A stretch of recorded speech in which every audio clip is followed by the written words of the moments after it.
7월 한 달은 우리가 안식의 달로 정하고 안식에 대한 말씀, 그래서 첫 번째 주일은 안식의 하나님, 둘째 번 주일은 안식의 예수님, 세 번째는 안식의 성령님, 그리고 네 번째는 이런 삼위일체 하나님을 믿는 것이 안식의 중요한 틀이다. 이 믿음으로 얻는 안식, 이런 말씀의 제목을 가지고 말씀을 드리겠습니다. 우리 사람들은 자기가 그렇게 주장하거나 하지 않거나 상관없이 모두가 다 믿음의 존재들입니다. 어디에 무언가 믿고 사는 구석이 있습니다. 어떤 사람은 쌓아둔 돈에 안식의 출처를 삼고 지내는 사람도 있고, 또 뭐 여러 가지 나름대로의 뭐 어떤 학식에 대해서, 세력에 대해서 뭐 이런 것으로 안식의 그 터전을 삼고 있는 사람들이 많이 있습니다. 어쨌든 우리 사람들은 어디엔가 이렇게 믿는 구석이 있는 그것에서부터 진정한 그 평안을 느낄 수 있습니다. 어렸을 때 아이들은 부모님만 옆에 있으면 안식이 가능하죠. 그렇죠? 병원 신생아실에서 있었던 일 말씀드렸죠. 아이들이 막 우는데 어머니의 심장 박동 소리를 녹음해서 들려주니까 애들이 그냥 잠잠한 거예요. 그 녀석들이 좀 자라면, 그렇죠? 부모의 곁을 떠나서 그 다음엔 친구들끼리 서로가 의지하면서 그 속에서 평안함을 누립니다.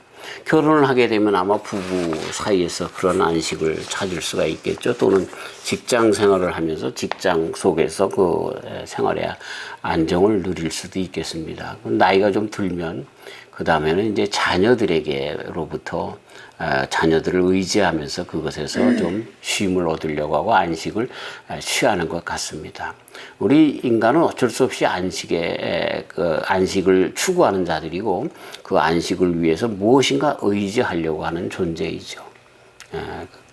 그래서 폴 틸리히라고 하는 사람은 우리 사람들은 어쨌든 의지하는 존재다. 그리고 그것을 무엇을 의지하느냐가 그 사람의 종교다. 이렇게 이야기를 하고 있습니다. 그래서 돈을 의지하는 사람은 돈이, 물질주의가 우상이 되는 거고, 또 공산주의를 신봉하는 사람들은 공산주의가 종교가 되는 것이고, 뭐 이렇게 그분은 그렇게 규정을 짓는데, 모두가 다 어쨌든 인간은 이렇게 무엇인가 의존을 태어날 때부터 난 아니야. 난 내 주먹을 믿어. 그 주먹을 의지하는 거죠. 의지하는 존재다. 이렇게 볼 수가 있는 것입니다. 그런 가운데 그 파스칼이라고 하는 오늘 한 주간을 여는 글에 그 한 철학자를 그렇게 언급을 했는데, 이 사람은 우리 인간은 무엇에 대해서 결정하는 존재고, 그 결정으로 인해서 그 훗날이, 그 다음에 그 결정 후가 그 사람의 인생의 많은 것들을 그렇게 좌우한다. 이런 말을 했습니다. 그러면서 어디에 또 무엇을 의지하는가, 이것이 정말로 우리에게 가장 큰 그 이슈다, 삶의 이슈다, 이렇게 이야기를 합니다. 어떤 아이가 닭을 쫓는데 닭이 후루룩 날아가지고 지붕 위로 올라갑니다. 그러니까 부랴부랴 낑낑 매고 사다리를 이제 대고 지붕까지 올라가서 그 닭을 잡으려고 하는데, 올라가면서 어떻게 잘못해가지고 사다리가 밑으로 떨어졌습니다. 이 지붕에서 내려올 길이 없는 거죠. 엉엉 울고 있는데 아버지가 퇴근해서 이렇게, 또는 밭에서 시골이겠죠. 그러니까 농토에서 일하고 돌아왔는데 보니까 아이가 울고 있는 거예요. 그러니까 아버지가 뭐라고 합니까? 왜 그러게, 뛰어내려라. 그러고서 팔 벌리니까 얘가 아무런 생각 없이 그냥 그리로 툭 떨어지는 거죠. 아버지 품으로. 아버지에게 의지하죠. 그러니까 얘는 쉼을 얻는 거죠. 안정을 얻는 거죠. 그러니까 무엇을 의지하느냐, 그리고 그 의지함 때문에 안식을 그렇게 누린다라고 하는 것입니다. 먼저 번에도 소개했지만 독일에서 만났던 한 간호원이 계신데, 이분은 부산에서 수녀님이신데 부산에 와서 수녀원에서 일하면서 부산대학에서 논문을 써서 박사학위를 받으신 분입니다. 근데 이분이 독일과 한국의 전후 세대의 그 자녀들의 그 정신병 분석을 그렇게 논문으로 썼습니다.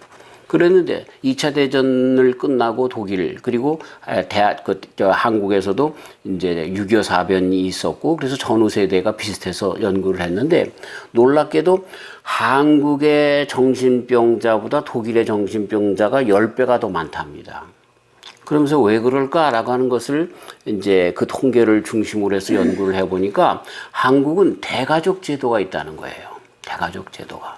그래서 할머니, 할아버지, 엄마, 아빠, 형, 이모, 다 고모, 주변에 다 있어서 이 아이들이 어디엔가는 다 얽혀 있기 때문에 이 마음의 심적인 평안을 누린답니다. 이렇게 서로. 근데 독일은 그렇지가 않죠. 태어나면 어떡합니까? 자기 방에다 골방에다가 집어넣고 저녁이 되면 불 다 끄고 거기서 울어도 그렇죠? 잠을 그렇게 거기서 자고 독립심을 길러준다고 했는데 근데 오히려 이것이 아이들로 하여금 심약하게 하고 의지할 때가 없다라고 하는 것이 그 아이의 인생을 아주 망가뜨리는 일을 작용을 했다는 것입니다. 그래서 이 간호원 하셨던 수녀님께서 그렇게 한국의 그 대가족 제도 그거가 정말로 크게 작용을 했다라고 하는 그런 논문의 결론을 그렇게 냈다라고 저하고 얘기를 했습니다. 재밌는 거는 그분은 한국말로 얘기하고 나는 독일말로 얘기하고 그래. 그때 제가 독일에 가서 독일말을 배우기 시작했는데 정말로 떠듬떠듬 얘기할 때인데 응 하면서 얘기하는데 이분은 한국말로 유창하게 하는데 한국말로 해도 되는데 그걸 잊어버리고 독일 사람이기 때문에 독일말로 힘들었던 그런 생각이 납니다. 어쨌든 이렇게 누구를 의지하며 의지할 수 있는 존재가 있다라고 하는 것은 사람으로 하여금 평안함을 쉼을, 안식을 얻게 된다라고 하는 것을 우리는 알 수가 있는 것입니다. 어쨌든 자립심 이거는 정말 빛 좋은 개살구입니다. 아무것도 아닙니다. 우리 인생은 어디엔가 얽혀 있게 됩니다. 얽혀 있게 됩니다. 우리가 살아가면서 사실은요, 우리가 암만 잘났고 한다고 해서 내 주먹을 믿으라라고 한다 할지라도요, 우리는 어디에 기대해서 이렇게 믿는 구석이 있질 않으면요, 우리는 약해질 수밖에 없어요. 약해질 수밖에 없어요. 그리고 이 말씀 지나기 전에 결론부터 이야기를 하면요, 우리 하나님 아버지는요, 우리를 끝까지 안 놓으세요. 예, 그 아버지를 우리가 믿으면 되는 거야. 믿으면 되는 거야. 어제 어떤 권사님을 만나서 이야기하다가 보니까 저보고 만나자마자 우리 둘째 딸이 암에 걸렸어요. 첫째 딸이 암에 걸려가지고 우리가 계속해서 기도해 왔는데 이제 완전히 그 암에서 낫다고 그래서 우리가 좋아했는데 두 번째 딸이 유방암에 걸렸는데 좌측 우측에 다 걸렸다는 거예요. 그러면서 그 아이에 대한 이야기를 하는데 제가 깜짝 놀랐어요. 그 아이가 근데 어쨌든 그 어려운 가운데 이제 결혼을 했는데 목사님 가정의 아들을 목사님 그 사위도 목사님인데 결혼을 했는데 그 어쨌든 그렇게 해서 다 도와줬는데 아버지가 엄마가 나에게 해준 게 뭐가 있어 이렇게 떠났다는 거예요. 부모를 떠났다는 거예요. 그리고 그랬는데 아프니까 어머니 품으로 돌아오더라고요. 근데도 어머니 아버지는 괘씸한 생각보다 그죠? 자녀가 돌아왔다는 것, 자기를 찾았다는 것, 그것에 감격하시더라니까요. 나 그걸 이렇게 들으면서 우리 아버지 하나님이 자꾸만 기억이 됩니다. 우리는 이 탕자의 비유에서처럼 이 현대판 탕자들이 얼마나 많은지 몰라. 그런데도 어떤 자리에 있든지 간에 다시 돌아오면 그 자리에 그냥 계시는 하나님이신 거야. 그냥 사랑하시는. 그리고 그분을 기대하고 의지하고 믿으면 안식이 다시 주어지는 그런 하나님이신 것을 우리가 보게 되는 것입니다. 자, 우리가 얻는 안식은요, 믿음으로 얻는 안식입니다. 믿음으로. 믿기만 하면 얻어지는 안식이다라고 하는 것입니다. 이 세상에서 가장 편안한 사람이 누군가, 안식에 처하는 사람들이 누군가라고 하면 그거는 우리 하나님께 붙어 있는 사람이라고 그냥 아주 쉽게 이야기할 수가 있는 것이죠. 믿음이 있는 사람, 그 사람만이 안식에 나갈 수가 있는 것입니다. 세상을 살면서 문제가 아닙니다, 사실. 문제는 해결할 수 있는 자를 만나면, 그리고 그 문제가 해결되면 문제로서의 그 어떤 다른 그런 그 의미가 없습니다. 그렇죠? 어떤 아이가 이제 고무줄을 하고 막 놀다가 이 고무줄이 엉켜 있는데, 그거를 이제 아버지한테 또 와서 아버지 고무줄 좀 풀어줘. 아버지는 그 문제가 너무나 쉬운 거예요. 근데 아버지가 목사님이에요. 근데 목사님인데 당회실에서 지금 장로님들하고 회의를 하고 있는데, 무슨 회의를 하고 있냐면, 우리 교회에 이제 건축을 하고 있는데, 이거 정말 건축 헌금도 안 들어오고 참 어려운데 이걸 어떻게 하는가? 그거 논의하라고 하려고 장로님들하고 모여서 있는데, 이 10살짜리 딸아이가 그냥 문을 벌컥 열면서 아빠 이거 좀 풀어줘. 그리고 고무줄을 툭 던지고 가는 거예요. 그러니까 아버지가 그냥 이야기하면서 그 고무줄을 다 풀어서 옆에 놔뒀단 말이에요. 그러더니 또 문을 확 열고 또 딸이 들어와가지고, 아빠 고무줄 다 풀었어? 그래, 얘 여기 딱 가져가라. 그리고 땡큐 아빠. 그리고 나간단 말이에요. 거기서 무릎을 탁 치는 거예요, 목사님이. 그쵸? 우리는 그것이 복잡하고 얽혀 있는 것 같아요. 마치 이 어린아이가 고무줄을 못 푸는 것처럼 그 너무나 많은 그런 어려운 문제가 산재해 있는 것 같아요. 근데 그거 풀 수 있는 사람이 아니라 분이 계시잖아. 누구예요? 하나님이에요. 그 하나님을 믿고 의지하면 우리 하나님께서 다 풀어준다는 거야. 그러니까요, 안식은 문제가 있어서 고민이고 고난이고 뭐 어려움이고 이 일에서 안식을 얻지 못하고 이게 아니라, 믿고 의지하는 그 절대자 그분께서 해결해 주시면 되는 거야. 그러니까 우리는 뭐만 가지고 있으면 돼? 그분을 의지하고 믿으면 되는 거예요. 그러니까 믿음은 우리에게 안식을 선사하는 제일 유일한 길이다라고 하는 것을 우리는 잊어서는 안 되는 것입니다. 왜 그런가요?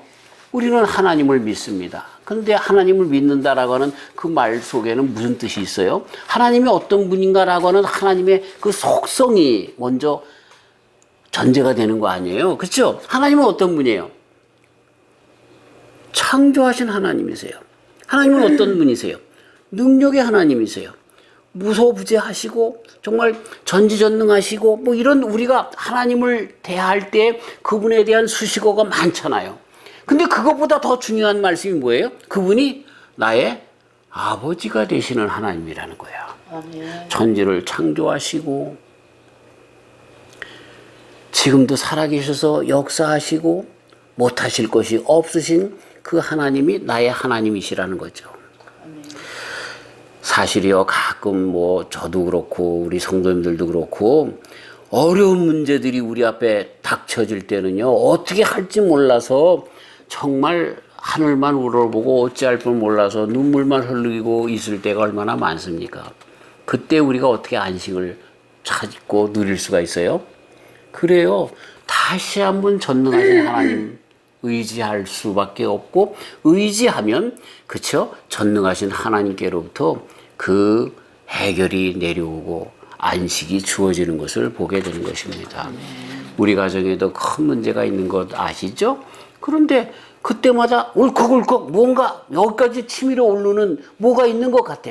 근데 그때마다 똑같은 걱정과 근심이 있을 수 있지만 내 마음속에 던져지는 메시지가 있어요. 그게 뭐예요? 나는 전능자시라라고 하시는, 내가 못할 것이 있는 줄 아느냐 말씀하시는 하나님이 계시는 거예요. 그 믿는 하나님 그분 때문에. 그럼에도 불구하고 안식할 수 있는 거죠. 쉼에 거할 수가 있는 거죠. 다시 말씀드립니다. 문제가 없는 것이 쉬는 것이다가 아니라, 문제가 아무리 많아도 그 문제를 해결할 수 있으면 그건 문제가 아닙니다. 안식입니다. 예. 그런데 그 문제는 우리가 믿는 것에서부터 시작되는데, 어떤 것을 믿는 거? 아버지 하나님을 믿는 거. 그 아버지는 어떤 아버지? 전능하신 하나님, 정말 무소부재하시고 정말 전능하시고 창조하시고 이런 그런, 근데 그분이 나의 아빠 아버지가 되시는, 사랑하시는 아버지가 되시는 그분을 믿으면 우리의 삶에, 우리의 영혼에 진정한 안식이 찾아든다라고 하는 것입니다. 그러니 믿음은 안식의 첩경이죠. 믿음 없이는 안식에 들어갈 수가 없어요. 우리 사람은 어차피 어디엔가 믿는 구석을 만드는 존재가 우리 사람인 거예요. 그런데 하나님, 전능하신 하나님을 믿으면 이런 안식이 우리에게 있게 되는 거죠. 두 번째 우리가 믿는다라고 하는 것은 그리스도 예수님을 믿는 것 아닙니까? 근데 그리스도 예수님은 하나님을 믿는 우리들에게 진정 하나님이 어떤 분인가를 보여주신 분 아니에요. 그래서 세상에 오셔서 우리가 예수님, 안식의 예수님을 우리가 공부할 때 본 것처럼 그분이 오셔서 우리에게 하신 일이 크게 세 가지 아니에요. 가르치셨어요. 그 다음에 우리에게 천국 복음을 전파하셨어요. 그리고 우리를 어떻게 했어요? 고쳐주셨어요. 그러니까 영혼 몸을 다 고쳐주시고 완전케 하시고 사랑하시는 하나님의 뜻을 육신을 입고 세상에 오셔서 하나님의 그 모습을 온전히 보여주신 그분 예수님을 믿는다는 거예요. 네. 그리고 그분이 돌아가셨다가 부활하셔서 나를 믿는 자들은 이렇게 살아서도 영원토록 살 뿐만 아니라 죽어도 다시 부활하겠다라고 약속해 주신 그 말씀뿐만 아니라 당신이 먼저 부활하셔서 부활의 첫 열매가 되신 그러한 예수님이라는 거예요. 그리고 세상에 태어나서 육신을 입고 살아가는 인생이라고 하면 어떻게 살아가야 할 것인가 라고 하는 것을 뚜렷하게 롤 모델이 되셔서 우리에게 가르쳐 주신 분이 바로 예수님이세요.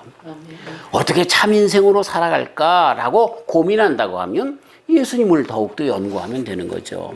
하나님을 보여주시고 그리고 인생으로 어떻게 살아가야 할 것을 보여주시는 그 예수님을 믿는 그 믿음은 우리로 하여금 진정 평안, 안식, 꺼지지 않는 절대적인 그 안식에 들어갈 수 있는 그런 힘을 제공한다라고 하는 것입니다. 아멘. 자, 하나님을 믿고 그 아들이시고 하나님이신 예수님을 믿고 그 다음에 성령님을 믿는다고 하면 그렇죠?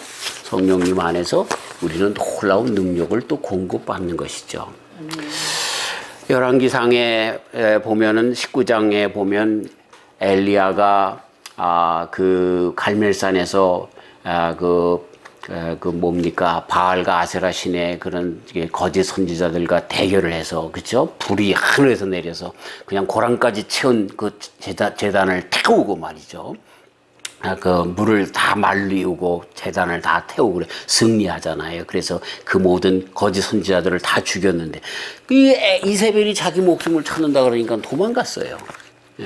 참 우리 사람이 그런 것 같아. 한 번은 그냥 아주 그냥 절대적인 그런 그 하나님의 권능 가운데 할렐루야 그러다가도 요만한 거 하나 가지고 아이고 하나님 나 죽겠어요. 차라리 자기를 죽여달라고 그랬던 그런 엘리야를 모습을 보면요 정말 위대한 선지자로서 엄청난 일을 벌렸던 사람인가라고 하는 그런 것에 대한 의구심을 가질 정도로 그렇게 정말 한 여인 물론 그 여인이 그 왕의 부인이니까 왕비니까 그런 어려움이 좀 느꼈겠지만 그렇게 아주 그냥 뭐 폭락했다고 그럴까요? 믿음에 있어 완전히 바닥에 떨어진 그때 하나님의 그 현현하심이 나타나는데 거기에 보니까 어떻게 나타납니까? 불로 나타납니다. 지진으로 나타납니다. 바람으로 나타납니다. 그렇죠?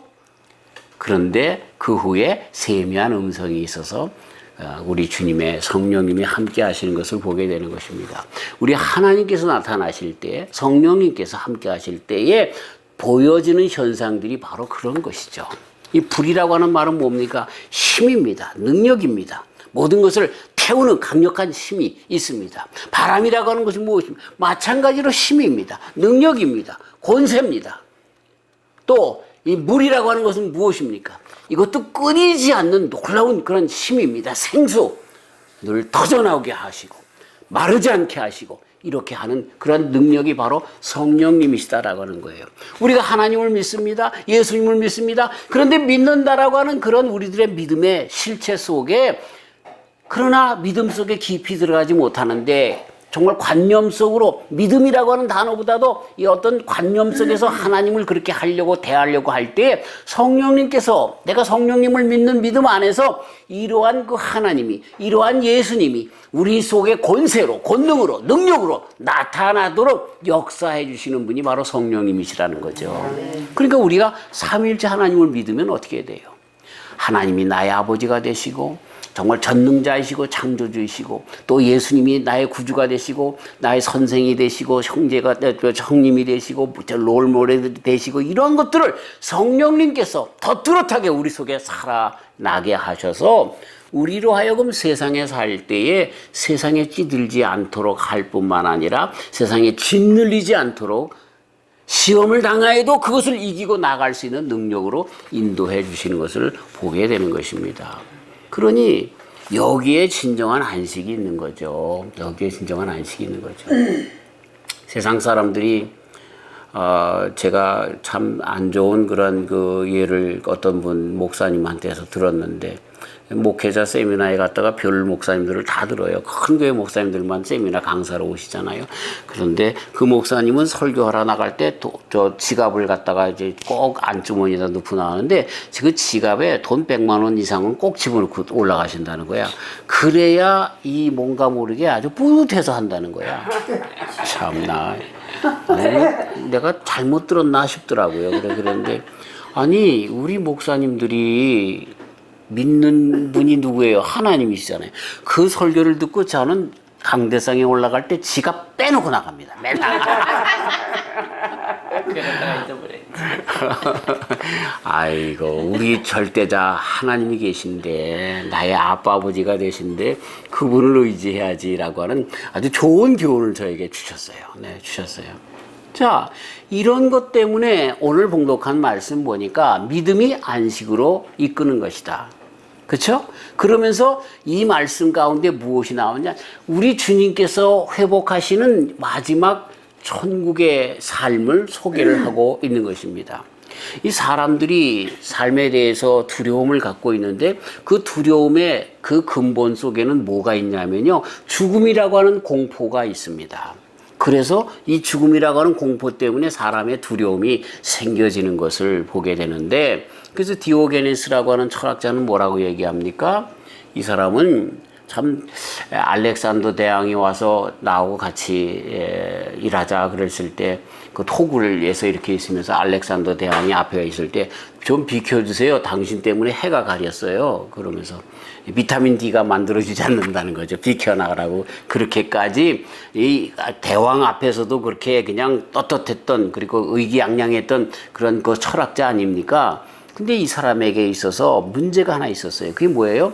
이 세상에 살아가고 있는 사람 중에 제일 행복한 사람이 누군가라고 하는 것을 이분이 그렇게 결론이라고 할까요? 그 자기 행복한 사람에 대한 그 정의를 내리는데, 죽음의 문제를 해결한 사람이 제일 행복하다는 거예요. 왜 그럴까요? 사람은 다 죽기 때문에 그런 거예요. 자꾸 죽기 때문에. 그렇기 때문에 죽음에 대한 두려움이 다 있는 거죠. 예. 자, 그분이 그것까지 해결했는지는 그는 그 어떤 글에도 나와 있지 않기 때문에 잘 몰라요. 그러나 우리는 알아요. 히브리서 9장 27절, 한 번 죽는 것은 사람에게 정한 것이요 그 후에는 심판이 있으리니. 죽음의 문제가 심각하게 어려운 문제가 왜 그래요? 죽음으로 끝나면, 그래서 내가 죽으면 무가 되는 것이 아니기 때문에, 없어지는 것이 아니기 때문에 이 죽음이 두려운 거예요. 뭐가 있어요? 심판이 있는 것을 내 영이 안다는 거야. 내 영이. 예? 누가 뭐라 그래도 아니고, 내가 입으로는 아이 봐야 알지 뭐 등등서부터 시작해서 죽으면 없어지는 거지 등등의 여러 가지 학설과 이론을 따른다 할지라도요, 내 영혼이 알아요. 내 영혼이 알아요. 그게 뭐예요? 한 번 죽는 것은 사람에게 정한 것이고 그 후에는 심판이 있다는 걸 아는 거예요. 내가 이 땅에서 산 것이 우리 주님 앞에서 백보자 심판 안에 선다는 것이 내가 어떤 종교에 있든지 간에 내 영혼이 안다는 거야. 그렇기 때문에 사람이 죽음을 두려워한다는 거예요. 실제로 이 땅에 살면서 죽음을 두려워하지 않는 사람들이 얼마나 많아요. 그렇죠? 얼마 전에 IS 이슬람 세력의 국가 세력에 사로잡혀서 많은 기독교인들이 죽었잖아요. 근데 그 사람들 불에 타 죽고 정말 그 강가에 정말 그 목이 잘려서 떨어져 죽고 하는 그런 모든 모습들을 이 사람들이 그거를 동영상으로 찍어가지고 얼마나 많이 유포했습니까?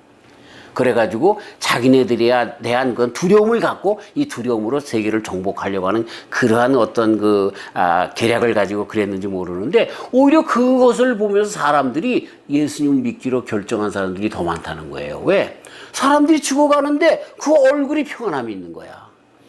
평안함이 있는 거야. 바울 사도님 뭐라 그래요? 내가 죽는 게 더 좋다는 거야. 죽는 게 더 좋다는 거야. 아이 참나. 그것이 왜?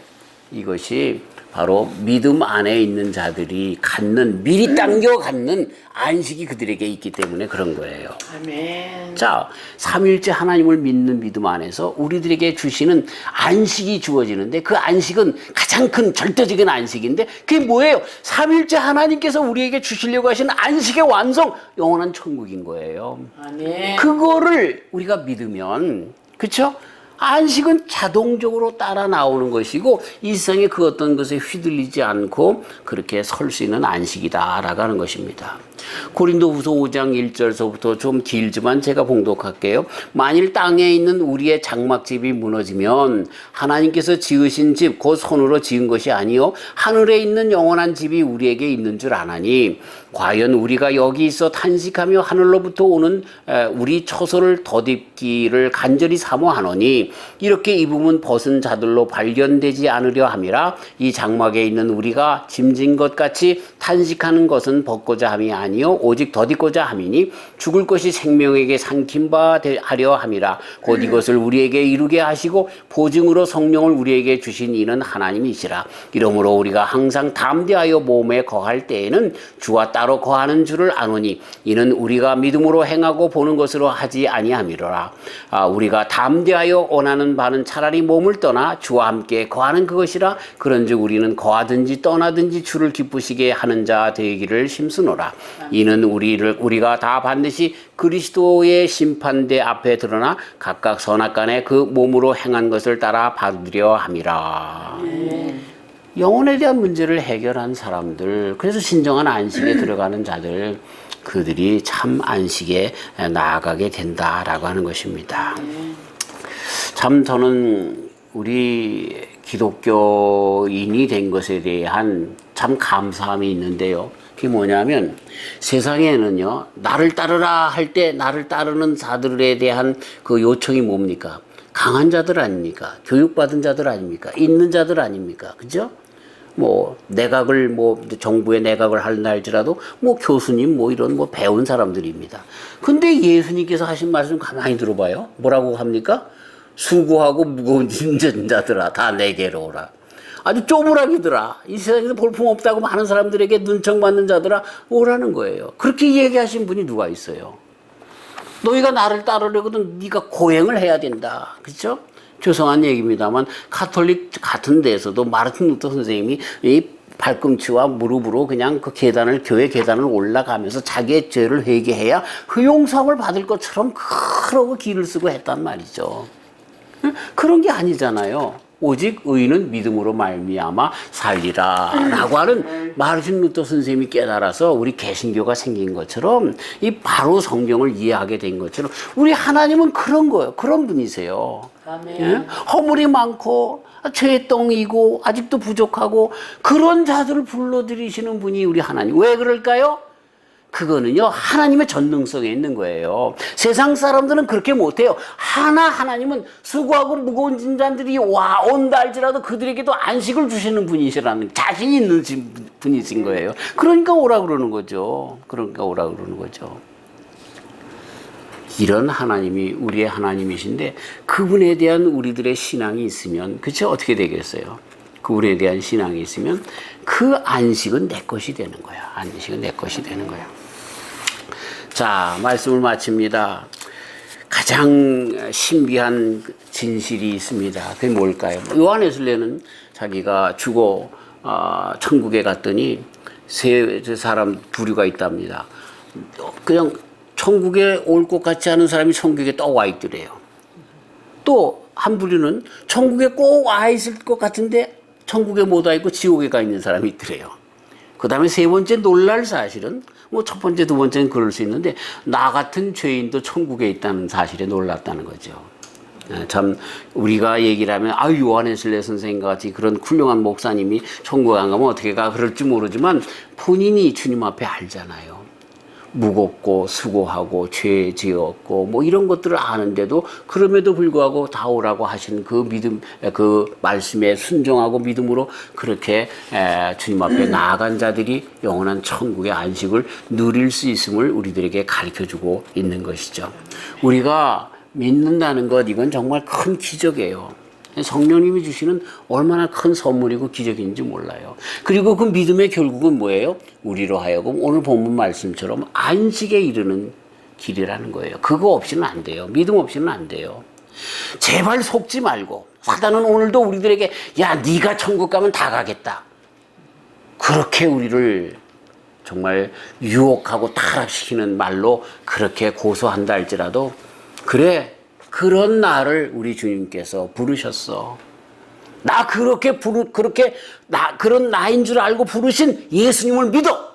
그런 하나님을 내 아버지로, 사랑의 하나님으로 믿어. 라고 하는 믿음으로 나아갈 때, 그리고 지금 부족하지만 성령 안에서 못할 것 없어. 내게 능력 주시는 자 안에서 내가 모든 것을 할 수 있다. 바울 사도님의 고백이 내 고백이야. 이렇게 믿음으로 나아갈 때에 안식, 영원한 안식은 우리 가운데 거하는 것이 되겠다라고 하는 것입니다. 예. 저와 우리 성도님들이 이 파스칼이 얘기하는 것처럼 우리 인간은 결정하는 존재예요. 예, 그래서 쉬운 예로 이분이 뭐라냐, 하나는 장미꽃 화려한 꽃으로 이쪽은 있고 이쪽은 가시로 그냥 가시덩굴로 되어 있는데 인생은 그 사이를 가는단 말이에요. 근데 이쪽은 바라보면서 이 가는 사람들은 꽃을 바라보고 인생 다 끝난 다음에 당신의 인생은 어땠어 그랬더니 아, 인생이 화려한 꽃으로 가득 찼고, 이렇게 이쪽 가시밭으로 아, 인생은 가시밭길이고 뭐를 바라보느냐의 결정에 따라서 다른 거예요. 우리는 그리스도 예수님을 믿는 믿음을 택하고 그걸 그 삼위일체 하나님만을 바라보고 나가잖아요. 그러면 하나님께서 가지고 계신 것이 안식이기 때문에 우리에게 그 안식을 주시는 거예요. 이런 결정을 참 결정을 그거 하게 하셨단 말이야. 하나님께서 사랑하셔서 성령님을 보내주셔서. 그러니 우리가 이제는 믿음만 가지고, 그렇죠? 그 영원한 안식에 들어가는 데까지 나아가야 할 것이다 라고 하는 것입니다. 예수님이 세상에 오셔서 무리로 걸으셨어요. 베드로 보고 야, 너도 나 걷고 싶어요. 그래, 와. 걸었어요. 그렇게 우리에게 능력을 주시는 주님, 그렇게 우리에게 천국을 주시는 주님, 우리에게 안식을 주시는 주님, 그 예수님 믿는 믿음 안에 나가서 영원한 안식에 거하는 저와 우리 성도님들 되시기를 주님의 이름으로 축원합니다. 부족하고 연약한 자를 그럼에도 불구하고 부르시는 하나님. 그래서 우리는 믿음으로 그 하나님을 나의 아빠 아버지라고 감히 고백하며 그리스도 예수님 안에서 믿음으로 우리 하나님을 소유합니다. 그래서 성령님이 우리의 심령 가운데 역사하셔서 믿음을 소유하게 하시고 능력을 갖게 하시며, 그리고 영원한 천국에 대한 미리 당겨서 안식을 맛보며 이 세상을 살아갑니다. 그래서 간혹 이런저런 문제가 있을 수 있지만 그럼에도 불구하고 우리는 거기에 휘둘리지 않고 안식에 끝까지 거할 수가 있습니다. 주님 믿사오니 믿음 안에 주시는 안식에 더욱더 거하는 저희들 되게 하여 주시옵소서. 천국을 미리 끌어 우리 지금 이 땅에서 누리며 느끼며, 그래 그 가운데 감격하며 감사하며 살아가는 안식의 주의 백성들 되도록, 믿음의 자손들 되도록 축복하여 주시옵소서. 예수님의 이름으로 기도하옵나이다.